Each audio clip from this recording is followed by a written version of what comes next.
നമസ്കാരം. ഇന്നലെ മുതൽ അതായത് 2025 ഫെബ്രുവരി 17 മുതൽ ഇന്ത്യയിലുടനീളം പുതിയ ഫാസ്ടാഗ് നിയമങ്ങൾ നിലവിൽ വന്നിരിക്കുകയാണ്. ഫാസ്ടാഗ് നിയമങ്ങളിലെ പ്രധാന മാറ്റങ്ങൾ വ്യക്തമാക്കിക്കൊണ്ട് national payments corporation of India, road ഗതാഗത ഹൈവേ മന്ത്രാലയവും പുതിയ മാർഗനിർദ്ദേശങ്ങളും പുറപ്പെടുവിച്ചിട്ടുണ്ട്. ഇന്ത്യയിലെ എല്ലാ ദേശീയപാതകളിലുടനീളമുള്ള ടോൾ ഗേറ്റുകളിലും ഫാസ്ടാഗ് നിർബന്ധിത പേയ്മെന്റ് രീതിയാണ്. രാജ്യത്തെ എല്ലാ ഹൈവേകളിലെയും ടോൾ പിരിവ് കേന്ദ്രങ്ങളിലൂടെ വാഹനങ്ങളുടെ കടന്നുപോകൽ സുഗമമാക്കുക എന്ന ലക്ഷ്യത്തോടെ 2019 ഡിസംബറിലാണ് രാജ്യമെമ്പാടും one nation one tag FASTag പദ്ധതി ആരംഭിക്കുന്നത്.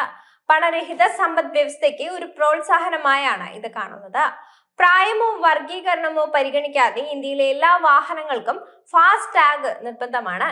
ടോൾ പ്ലാസകളിലൂടെയുള്ള റോഡ് യാത്രയുടെ വേഗത വർദ്ധിപ്പിക്കാനും സുതാര്യത മെച്ചപ്പെടുത്താനും കളക്ഷൻ കണക്കുകൾ വർദ്ധിപ്പിക്കാനും ഇത് സഹായിച്ചിട്ടുണ്ട്. അതേസമയം ഡിജിറ്റൽ ടോൾ പേയ്മെന്റ് പ്രക്രിയ സുഗമമാക്കുന്നതിനും തട്ടിപ്പുകൾ തടയുന്നതിനും പേയ്മെന്റ് തർക്കങ്ങൾ കാരണം ടോൾ ഗേറ്റുകളിലെ നീണ്ട ക്യൂകൾ കുറയ്ക്കുന്നതിനുമാണ് കഴിഞ്ഞ ദിവസം കേന്ദ്ര സർക്കാർ പുതിയ ഫാസ്ടാഗ് നിയമം കൊണ്ടുവന്നത്.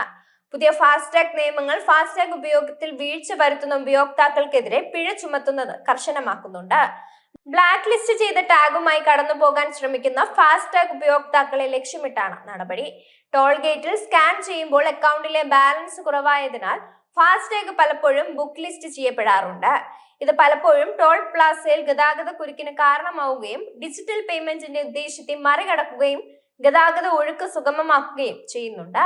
ടോൾ പ്ലാസയിൽ എത്തുന്നതിന് 1 മണിക്കൂർ മുമ്പ് ടാഗ് ബ്ലാക്ക് ലിസ്റ്റ് ചെയ്തിരിക്കുന്ന ഏതൊരു ഉപയോക്താവിന്റെയും ഇടപാട് പുതിയ ഫാസ്ടാഗ് നിയമങ്ങൾ നിരസിക്കും.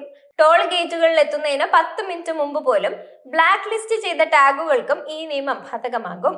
അത്തരം ലംഘനങ്ങൾക്ക് ഒരു ഫാസ്ടാഗ് ഉപയോക്താവിന് ഇരട്ടി ടോൾ ചാർജുകൾ നൽകേണ്ടി വന്നേക്കാം. ടോൾ ഗേറ്റിന് എത്തുന്നതിന് മുമ്പ് ഫാസ്ടാഗ് ബാലൻസ് ടോപ്പ് അപ്പ് ചെയ്യുന്നതിന് ഉപയോക്താക്കൾക്ക് 70 മിനിറ്റ് സമയം ലഭിക്കും. സ്കാൻ ചെയ്ത് 10 മിനിറ്റിനുള്ളിൽ ഫാസ്ടാഗ് റീചാർജ് ചെയ്തവർക്കുള്ള ആശങ്കകളും പുതിയ ഫാസ്ടാഗ് നിയമങ്ങൾ പരിഹരിക്കുന്നുണ്ട്. അത്തരം സന്ദർഭങ്ങളിൽ പിഴയുടെ റീഫണ്ടിനായി അഭ്യർത്ഥിക്കാമെന്ന് നിയമങ്ങൾ പറയുന്നുമുണ്ട്. തെറ്റായി കരിമ്പട്ടികയിൽപ്പെടുത്തിയതോ കുറഞ്ഞ ബാലൻസ് ഉള്ളതോ ആയ ഫാസ്ടാഗുകൾക്ക് ഇഷ്യൂ ചെയ്യുന്ന ബാങ്കുകൾക്ക് 15 ദിവസത്തെ ഇടവേളയ്ക്ക് ശേഷം തെറ്റായ കിഴിവുകൾക്ക് ചാർജ് ബാക്ക് ആരംഭിക്കാൻ കഴിയും. വാഹനം ടോൾ ബാരിയർ കടന്നു പോയതിനു ശേഷം ടോൾ ഇടപാടുകൾ പ്രോസസ്സ് ചെയ്യാൻ 15 മിനിറ്റിൽ കൂടുതൽ സമയം എടുക്കുന്നുണ്ടെങ്കിൽ ഫാസ്ടാഗ് ഉപയോക്താക്കൾക്കെതിരെയും പുതിയ നിയമങ്ങൾ കർശന നടപടി സ്വീകരിക്കും. അത്തരം സാഹചര്യങ്ങളിലും ഫാസ്ടാഗ് ഉപയോക്താക്കൾ കൂടുതൽ പണം ചിലവഴിക്കേണ്ടി വന്നേക്കാം. NPCAയും സർക്കാരും പുറപ്പെടുവിച്ച പുതിയ നിയമങ്ങളും മാർഗനിർദ്ദേശങ്ങളും അനുസരിച്ച് യാത്ര ആരംഭിക്കുന്നതിന് മുമ്പ് ഫാസ്ടാഗുകളിൽ മതിയായ ബാലൻസ് ഉണ്ടെന്ന് ഉറപ്പാക്കേണ്ടതുണ്ട്. അടുത്ത ടോൾ ഗേറ്റ് എത്തുന്നതിന് മുമ്പ് ഫാസ്ടാഗ് നിലയും അതിന്റെ ബാലൻസും മുൻകൂട്ടി അറിയേണ്ടത് പ്രധാനമാണ്.